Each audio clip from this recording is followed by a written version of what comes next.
மனதோடு தான் நான் பேசுவேன். ரொம்ப எமோஷனல் ஆகுது, டென்ஷன் ஆகுறது.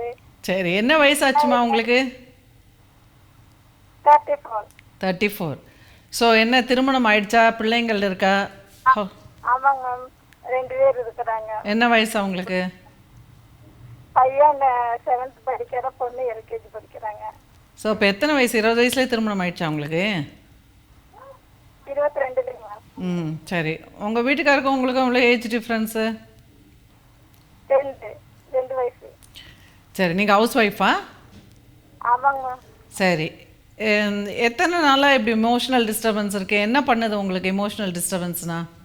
இல்லைங்க மேம், இப்போ டிவி பார்த்துட்டு இருந்தோன்னா அதுலேயே ஒரு எமோஷனல் சீன் வந்துச்சு, டக்குன்னு கண்ணில் தண்ணி வந்துடுது. அது பரவாயில்ல, அது எல்லா லேடிஸ்க்கும் வர்றது தான். யாராவது ஒருத்தங்க செத்து போகிறாங்கன்னா அழுவுறது, ஏதாவது சோகமான ஒரு விஷயம் வந்ததுன்னா அழுவுறது, ரொம்ப தமாஷா வந்ததுன்னா குளிங்க குளிங்க சிரிக்கிறது, அதெல்லாம் ஓகே தான்.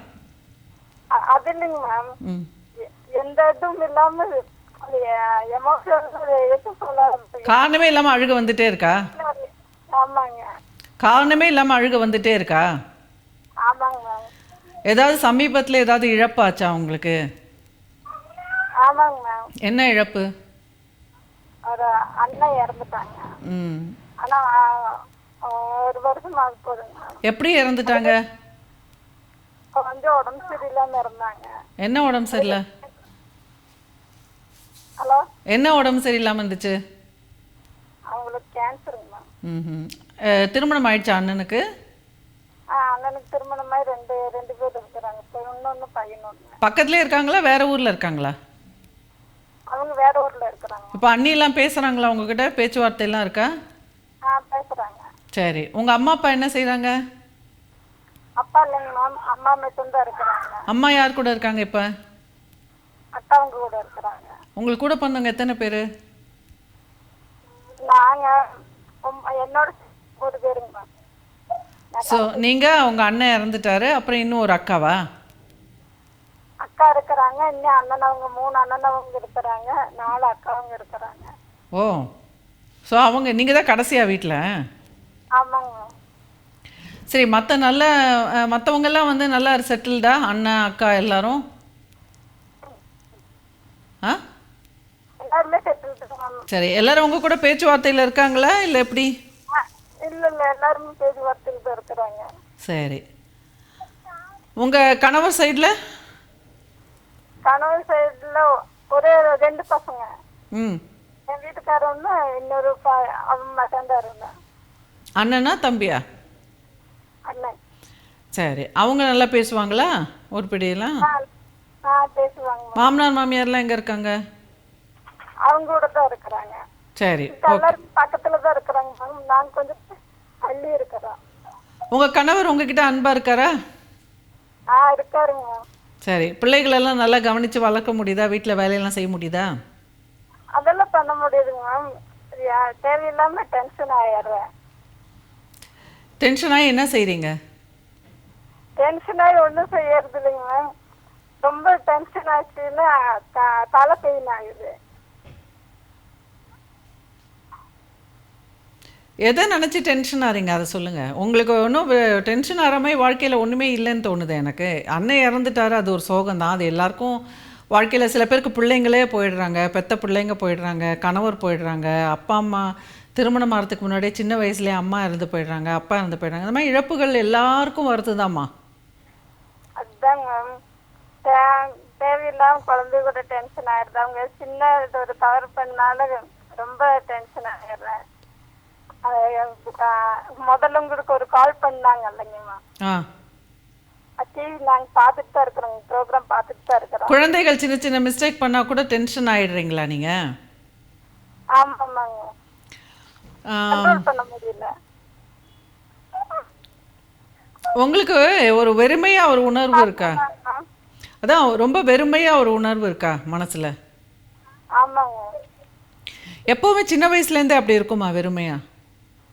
இல்லைங்க, இப்போதாங்க. ஏன் அப்படி திடீர்னு உங்களுக்கு என்ன வெறுமையாக ஆகிறதுக்கு காரணம்? அது என்னன்னு நான் இப்போ டெலிகாஸ்ட் ஆகிறதுனால சொல்ல முடியலைங்க. உங்களை நேர்ல பாத்தீங்கன்னா ஆனால் ஏதாவது நடந்துச்சா உங்கள் மனசை பாதிக்கிற மாதிரி ஏதாவது நடந்துச்சா? அதாங்க மேம் இப்ப இதுல சொல்ல முடியாதுங்க. இல்லை ஆனால் ஏதாவது நடந்துச்சான்னு கேட்குறேன், எஸ்ஸா நோவான்னு கேட்குறேன். எஸ் தான் மேம்.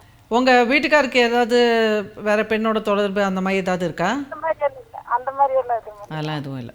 உங்கள் மனசை குழப்புற மாதிரி யாராவது நடந்துக்கிறாங்களா? இல்ல இல்லைங்க மேம். Okay okay. நீங்கள் எதுவுமே பாக்கலாங்க. நேரில் பார்க்கலாம் சரியா? என்னோட நம்பர் ஃப்ளாஷ் ஆகுதுல்ல, அதில் கால் பண்ணி வாங்கிக்கோங்க. ஓகே, நன்றிம்மா. ஸோ முக்கால்வாசி நேரம் வந்து பெண்களுக்கு ஒரு வெறுமை காரணமாக சில நேரத்தில் வந்து நாம் பாவம் நாம் பாவம் நாம் பாவம் நினைக்கிறது, அப்புறம் வந்து எனக்கு முக்கியத்துவம் கொடுக்கல அப்படி இப்படின்னு சொல்லி சில சமயத்தில் வந்து சில ஆங்ஷியஸ் அட்டாச்மெண்ட் இருக்கிற பர்சனாலிட்டிஸ் வந்து எப்படின்னா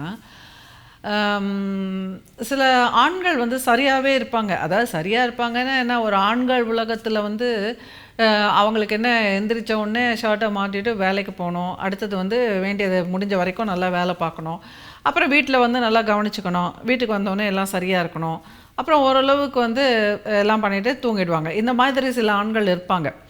அது வந்து ரொம்ப பெரிய குணங்கெட்ட பர்சனாலிட்டிலாம் சொல்ல முடியாது. அவங்க வந்து ஒரு ஸ்ட்ரக்சர் ஆர்டர் அந்த மாதிரி இருப்பாங்க. ரொம்ப எக்ஸ்ப்ரெசிவாக இருக்க மாட்டாங்க. கொஞ்சம் நேரம் கிடைக்கும்போது அவங்களுக்கு ஏதாவது செய்துக்குவாங்க, மற்றவங்களுக்கு வந்து அதான் காசு பணம்லாம் கொடுத்துட்றோமே அப்படி அவங்க பார்த்துக்குவாங்க அப்படிங்கிற மாதிரி அவங்க நினச்சிப்பாங்க. ஸோ அப்போ அந்த மாதிரி ஒரு அட்டாச்மெண்ட் இருக்கக்கூடிய ஒரு நபருக்கு வந்து கூட இருக்கிற மனைவியும் ரொம்ப பாதுகாப்பு உணர்வோடு இருந்தாங்கன்னா, சரி ஓகே எல்லாம் நான் கரெக்டாக தான் இருக்குது அப்படின்ற ஒரு உணர்வோடு இருந்தாங்கன்னா, அப்போ அவங்களுக்கு வந்து ஒரு வெறுமையோ இல்லை நான் பாவோன்ற உணர்வோ ஏற்படாது. சரி நல்லதுப்பா, நம்மளுக்கு நிறைய டைம் கிடச்சிது, இந்த டைமில் நம்மளுடைய திறமைகள் நிறைய இருக்குது. சில பேர் வரைவாங்க, சில பேர் வந்து பாடுவாங்க, சில பேர் கோலம் போடுவாங்க, இதையெல்லாம் கொண்டு போய் ஏதோ ஷேர் பண்ணிப்பாங்க, ஃபேஸ்புக்கில் ஜாலியாக அரட்டடிப்பாங்க, ஃப்ரெண்ட்ஸோடு சேர்ந்து அப்படி ஜாலியாக ஒரு லிமிட்டோடு என்ஜாய் பண்ணுவாங்க. ஸோ அந்த மாதிரிலாம் சரி என்னோட நேரத்தை நான் நல்லா செலவழிச்சுக்கிறேன் அப்படின்னு சொல்லி அந்த மணித்துளிகளை நல்லா ஸ்பெண்ட் பண்ணுவாங்க. ஆனால் இந்த மாதிரி எதுவுமே செய்ய முடியாமல் எல்லாத்துக்குமே ஒரு ஆள் வேணும் எனக்கு, இல்லாட்டினா நான் என்ஜாய் பண்ண முடியாது. இப்போ ஒரு சினிமா பார்க்கணுன்னா கூட தனியாக பார்த்தேன்னா நான் பாவம், எல்லாத்துக்குமே பாவம் பாவம் பாவம்னு நினைக்கிறவங்க வந்து ரொம்ப பெயின். ஸோ அந்த மாதிரி பீப்புள் இருந்தாங்கன்னா அது ஆங்ஸைட்டியோட பதட்டத்தோடு அவங்க எப்போ பாரு வந்து ரொம்ப நச்சரிக்க இன்னொருத்தர் விலக ஆரம்பிச்சிருவாங்க.